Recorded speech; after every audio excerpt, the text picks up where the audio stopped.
And hello, and this is Jo, and welcome to This is Private Practice. Today is Tuesday, the 3rd of October. It's October, we've arrived. Hallelujah, hallelujah, which means that Christmas is only X number of days away, and we're going to stop counting that now. So here in Australia, well, in New South Wales, we had a public holiday yesterday. So today it was back to work Tuesday as opposed to Mojito Monday. And it was end of month, even though that happened last week. It didn't actually happen in my business until today. So what happens at end of month for us is lots of invoices get produced. We could always be producing more if we were doing more work. And that requires, you think it would be as simple as pressing a button and telling your bookkeeping program to generate an invoice. Yes, so many steps and bits and things and processes and stuff. And we got there in the end. So I've now got all the invoices to have a look over and make sure they're accurate for the end of month. So then we can go and invoice these fantastic companies that we get to work with who can then pay our bills, which is really awesome. So what was good about today for me, however, was that I actually planned to be available for end of month. And I didn't plan just one day, I've planned 2 days. Now, I've been doing other things while the awesome Sophie has been working on the bits of stuff that she does because, let's face it, there are things that she does that I just can't do.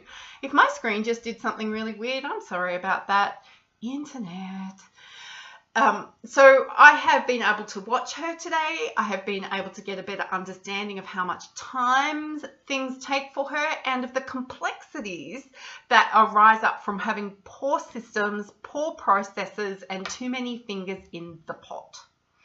So as a business owner and somebody who has a multi-clinician practice, I have built this from the ground up. It started with me. I had the abundance of time, but not the abundance of money. I don't think systematically. I don't enjoy processes. I don't enjoy helping people understand how you go from A to B to C to D. I enjoy helping people understand how they're at A and how they could get to Z, and it's going to be awesome. So as you can imagine, most people like me who build a private practice from the ground up have learned to do things on the go. I learned to do bookkeeping on the go. I've learned to do marketing on the go. I've learned some of my coaching skills on the go. So it's not until you step back and you take some time to reflect on your systems and your processes, or you try and teach them to someone else, that you realize that a lot of these things aren't serving you anymore. So what do you do with all of that? Because running a business never feels like it's finished. And I personally don't believe that keeping your policy and procedures manual up to date is the answer. So if you come to me and ask me for my policy and procedures manual, I won't have one. I do, however, have a shared intranet where anything you want to know about how we do things about here can be found. The key is using the search function. I probably need an architect to come in and redesign that, but seriously, that's not going to happen. The return on investment for that is going to be pretty poor. I can teach people how to use the search function. So coming back to the awesome Sophie. So today I was watching how she did things. I was observing the time it took to do things, not because I wanted to micromanage her, but I've never done what she does. And I've handed this part of my business over to 4 or 5 different people now. And I know that Sophie's the right person to help us get to the next stage, which is how can we improve our systems and our processes to make it easier, not just for Sophie, but for the consultants, for our customers, for our clients, and for me as the business owner. So that was an eye-opening experience today. And she will probably hate the fact, knowing, good thing she doesn't watch these videos, that I've been observing her today. And I think it's just been so useful for me to see how, again, when I ask for something to be done, like throwing a pebble into the ocean, it has all of these ripple effects. And I need to be taking a much more considered approach to change in my business. Doesn't mean I can't be agile, doesn't mean I can't be flexible, doesn't mean I can't take opportunities. But as the leader in this business, I need to understand how my decisions and my desires impact on the people around me, especially those people I care about and the people that I built this business to operate from. So, leadership tip from Jo today. What else did we get done today? Well, I took my son for a passport interview because he wants to leave the country, and that was pretty darn annoying because you turn up with one set of instructions and the good old Australian Public Service goes, I know there are instructions that we gave you last week, but we've changed them and we'd like to give you new instructions. Yay. And also, a birth certificate is not a birth certificate unless it's a birth certificate. So apparently I used a commemoration certificate, not a birth certificate, and gosh forbid, they are two different things, and I didn't know. Bad mother, terrible mother. Anywho, his passport application is in, and that's really awesome. Do we really need to make things that process-driven and systems-oriented that, you know, you can't think? And that's what I hate. I hate so much about systematization, is that it stops people from thinking. So in my business, I know we can do some systems improvement, but the system is not the end goal. The end goal is how do we make this user-friendly for all the people who need to use it. I have an Uber story. You ready for an Uber story? Sorry, I need to have a drink of water and my cup is empty, so we'll just put some water in my cup. So last Thursday, you may remember, for anyone who was watching me on Facebook, that I was in Melbourne. And I was really freaking busy. So next time I go to Melbourne, I have to now check to see what sporting activities are on down in that state, because you don't want to be anywhere near the CBD during an AFL Grand Final weekend, a NRL Grand Final weekend when the Storm are actually in the Grand Final, or when there's a public holiday. So yeah, lesson learned. So I got from the airport to Southern Cross Station. So there's a free shuttle, well, not a free, there's a red bus. It's not very expensive and it takes you straight there. And seriously, the traffic down there is awful. You may as well sit in the bus.